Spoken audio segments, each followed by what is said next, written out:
Ayah Silpi kaget. Ternyata Hakim datang dengan banyak orang. "Saya sudah bilang, jangan main-main dengan saya," ucap Hakim. "Kamu licik sekali," ucap ayah. "Saya? Hahaha, Anda dan anak Anda yang licik. Sudah, hajar mereka," ucap Hakim menyuruh anak buahnya. Perkelahian pun tak bisa terhindarkan. Ayah dan anak buahnya tak bisa melawan anak buah Hakim yang jumlahnya lebih banyak. Ayah Silpi pun kalah dan memohon ampun. Sudah, saya mohon, saya tidak akan menyebarkan video itu," ucap ayah. "Anda pikir saya percaya? Anda dan anak Anda orang licik. Saya tidak akan mudah dibodohi. Sudah, bawa orang tua ini. Kita kasih pelajaran," ucap Hakim. Ayah Silpi pun dibawa oleh anak buah Hakim. Sepertinya ayah akan disekap oleh Hakim. Setelah beberapa waktu, Silpi masih menunggu ayahnya. Silpi tersenyum sendiri sembari membayangkan uang yang akan ayahnya bawa. Ayah lama amat sih. Udah gak sabar mau pegang uang banyak," ucap Silpi. Karena waktu yang sudah malam, Silpi pun menelpon ayahnya. "Udah jam segini, ayah belum datang. Mana gak ada kabar lagi. Aku telepon saja," ucap Silpi sambil menelpon ayah. Telepon pun berdering, namun tak ada jawaban. Silpi pun terus-menerus menelpon hingga telepon pun diangkat. Namun yang menjawab bukan ayah. "Halo, ya? Kok belum pulang juga? Gimana uangnya?" tanya Silpi. "Hahaha," jawab Hakim hanya tertawa. "Kamu siapa? Mana ayah saya?" tanya Silpi kembali. "Kamu pasti tahu siapa saya. Ayah kamu ada bersama saya," jawab Hakim. "Kamu apakan ayahku? Saya sudah bilang sama kamu, jangan main-main dengan saya," ucap Hakim. "Kamu jangan macam-macam, Hakim. Kalau tidak, video ini akan aku sebar," jawab Silpi. "Silahkan kamu sebar. Tapi ingat, nyawa ayah kamu ada pada kamu," ucap Hakim. Silpi pun bingung harus bagaimana. Dia mau uangnya, namun dia juga takut Hakim melakukan hal-hal yang tidak diinginkan. Akhirnya Silpi pun bertanya pada Hakim. Baik, apa mau kamu sekarang?" tanya Silpi. "Saya mau kamu hapus video itu semuanya. Nanti ayah kamu saya lepaskan," jawab Hakim. Silpi pun menyetujui apa yang mau oleh Hakim. Hakim meminta Silpi datang ke tempat ayahnya disekap. Silpi pergi seorang diri. Dia tidak mungkin meminta bantuan adik. Sampainya di sana, Hakim langsung menyuruh Silpi menghapus videonya. "Bagus, kamu datang. Sekarang kamu hapus video itu," ucap Hakim.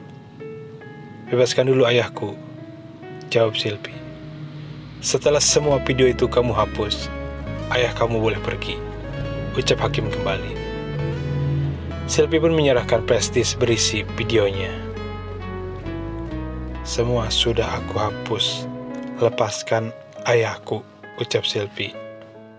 "Tunggu dulu. HP kamu mana?" tanya Hakim. "Apalagi?" ucap Silpi emosi. "Sini HP kamu," ucap Hakim. Silpi pun terpaksa memberikan HP-nya. Ternyata di HP Silpi masih ada videonya. Hakim pun menghapusnya, lalu memberikan kembali HP Silpi. "Ingat, jika video itu masih ada dan kalian sebar, aku akan habisi kalian berdua. Sudah, lepaskan mereka," ucap Hakim menyuruh anak buahnya.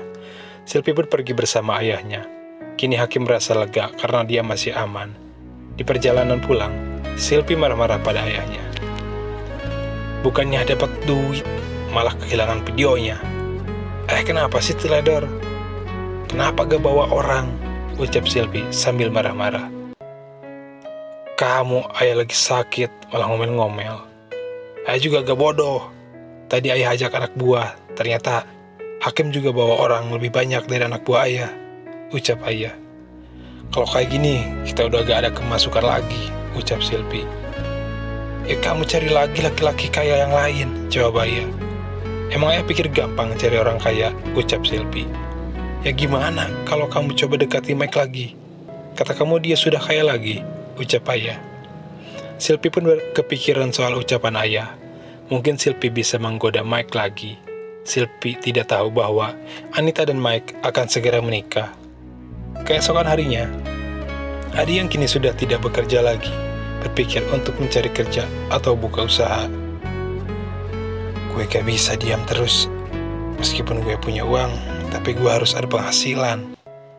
Gue bikin usaha apa? Mencari kerja, ucap Adi berbicara sendiri. Tak lama kemudian, ibu Adi keluar dari kamarnya dan bertanya pada Adi. Di, ibu lihat, udah beberapa hari kamu gak ke kantor, tanya ibu. Aku sudah mundurkan diri, Bu, jawab Adi. Kenapa kamu mengundurkan diri? Adi pun menceritakan semua kejadiannya, termasuk perselingkuhan Silpi dan Hakim. Sudah ibu bilang, dia bukan wanita baik-baik. Kamu sudah kehilangan wanita baik hanya untuk dia, ucap ibu. Iya, Bu. Harusnya aku dengar kata ibu, jawab Adi.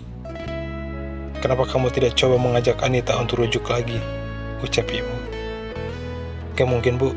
Anita pasti sudah tidak mau aku ajak rujuk, jawab Adi. Kamu coba dulu saja, ucap ibu. Adi pun berpikir apa harus mencoba terlebih dahulu. Lalu ibu pun bertanya, apa yang akan Adi lakukan saat dia menganggur?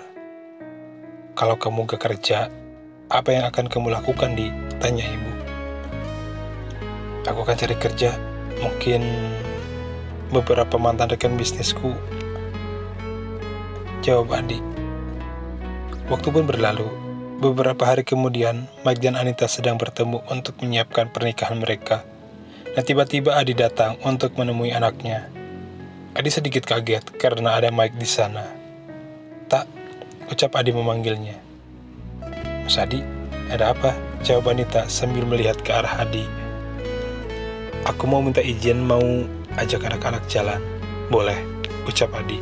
Oh, iya boleh.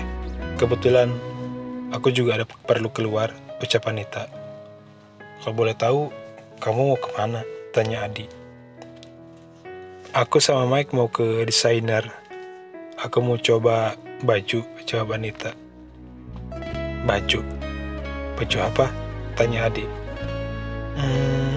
Baju pernikahan aku sama Mike, jawab Anita. Seketika Adi terkejut. Yang awalnya Adi ingin mengajak Anita rujuk, malah kini dia mendapatkan kabar yang tidak enak. Ternyata Anita akan menikah dengan Mike. Pupus sudah harapanku, ucap Adi dalam hati.